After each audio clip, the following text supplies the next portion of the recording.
السلام علیکم ورحمۃ اللہ وبرکاتہ۔ عیسائی لڑکی اور مسلمان کا عبرتناک واقعہ۔ ایک قصہ بڑا عبرتناک ہے کہ مصر میں ایک شخص بڑا عابد و زاہد تھا۔ وہ ہمیشہ مسجد میں رہا کرتا تھا۔ اس پر عبادت کا نور اور ذکر کے انوار معلوم ہوتے تھے۔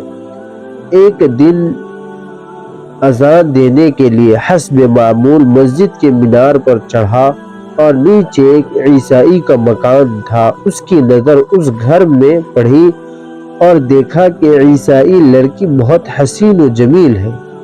وہ اس پر فریفتہ ہو گیا اور اذان دینے کے بجائے وہاں سے اتر کر اس کے گھر گیا۔ اس لڑکی نے پوچھا کہ کیا ہے؟ تو کہا میں تجھے چاہتا ہوں۔ اس نے کہا تو مسلمان ہے، میرا باپ کبھی تجھ سے میری شادی نہیں کرا سکتا۔ تو اس نے کہا کہ میں نصرانی ہوتا ہوں۔ الغرض وہ نصرانی ہو گیا اور شادی ہو گئی، اور اسی دن کسی کام سے اس عیسائی کے گھر کی چھت پر چڑھا تو پیر پھسل کر گر گیا، اسی حالت میں مر گیا۔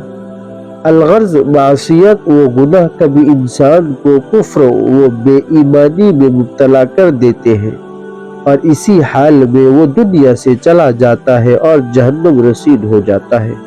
اللہم احفظنا من شرور انفسنا ومن سیئات اعمالنا۔